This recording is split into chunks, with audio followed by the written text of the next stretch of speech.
Let's return to our top story now, and that Defence Force review that lists more than 800 complaints dating back to the 1950s. We're joined in the studio now by the Defence Minister, Stephen Smith. Good morning. Thanks for being here. Pleasure. Is this further evidence that Defence is not good at investigating itself?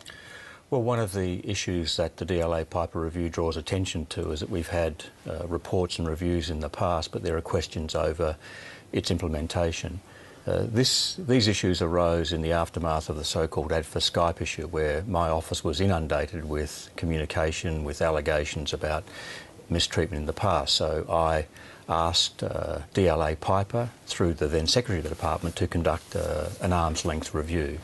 I got the first phase of that review in October last year. In March, I put out a redacted version of the executive summary, and in April, less than 2 months ago, I received effectively their final report, which details all of the serious and difficult issues we have to deal with, and essentially says we've got about over 700 plausible allegations of abuse over a 5-decade period. So what I've been, together with some of my colleagues, including the Attorney-General, have been grappling with in recent times is how do we progress this? How do we deal with any systemic issues in defence, but also deal fairly with the people who say they are victims of abuse, but also deal fairly with people who might be, against whom it might be alleged they have committed some offence or conducted some wrongdoing. And just on that full report, why didn't you release it at the time? Why did it take an FOI request from the ABC to put it in the public domain? Well, what's come into the public domain now as a result of freedom of information is the executive summary.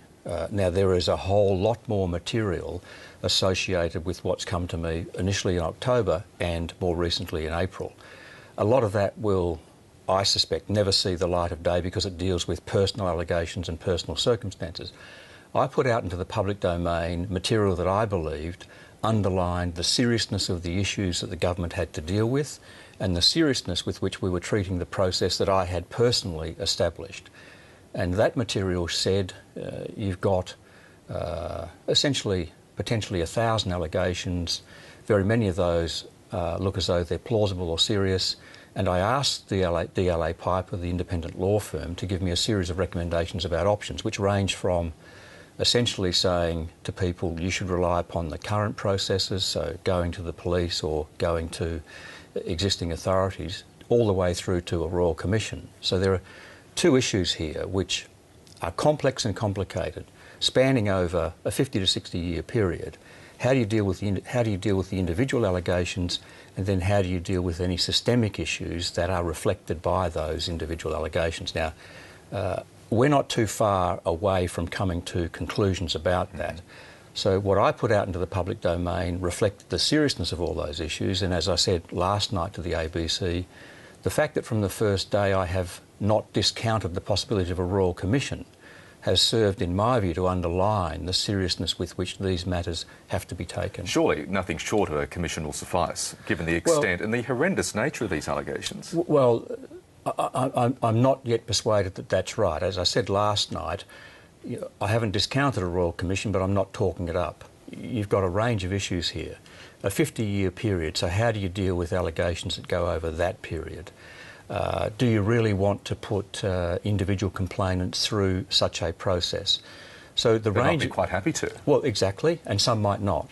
So the range of processes include everything from potentially a compensation scheme to a reconciliation mechanism to further parliamentary or judicial inquiry, whether that's a Royal Commission or some more limited form. But what you don't want to do is to not put in place systems which seek to bring this to a conclusion in a relatively timely manner. It will take time, whatever decision we ultimately make. In the meantime, I think it's also important to make this point. All of this arose as a result of the publicity on the ADFA Skype issue. That caused me and the then Secretary and the then Chief of the Defence Force to institute a range of reviews about culture, treatment of women in the Australian Defence Force, alcohol, the military justice system and the like.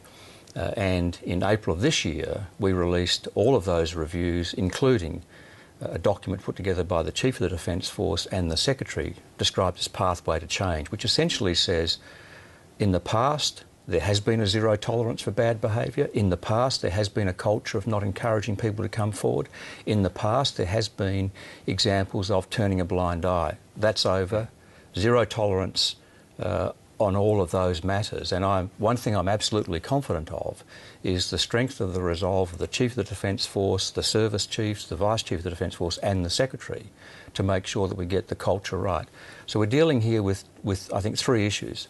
Setting ourselves up for the future so that these things don't happen again, and then dealing fairly with the individual applications, but also drawing from that what further systemic or policy changes we can make to make sure that into the future these sorts of allegations or instances don't occur again. How will you know that the culture is actually changing? Well, the first thing is as I said, I've got absolute confidence in the resolve of the Chief of the Defence Force and the Service Chiefs, and every time there is inappropriate behaviour, they come down on that like a ton of bricks, making this point, which is very important.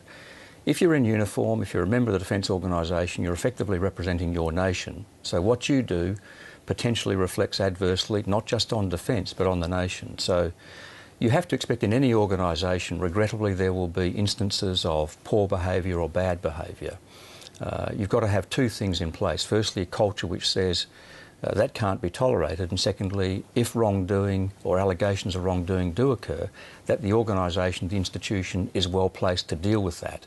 It's that old adage, often it's not what happens, it's how you respond to what happens, and I'm absolutely confident that the Chief and the various service chiefs have that attitude and want to drive that attitude home. Stephen Smith, we'll have to leave it there. Thanks for your time. Thank you. Thanks very much.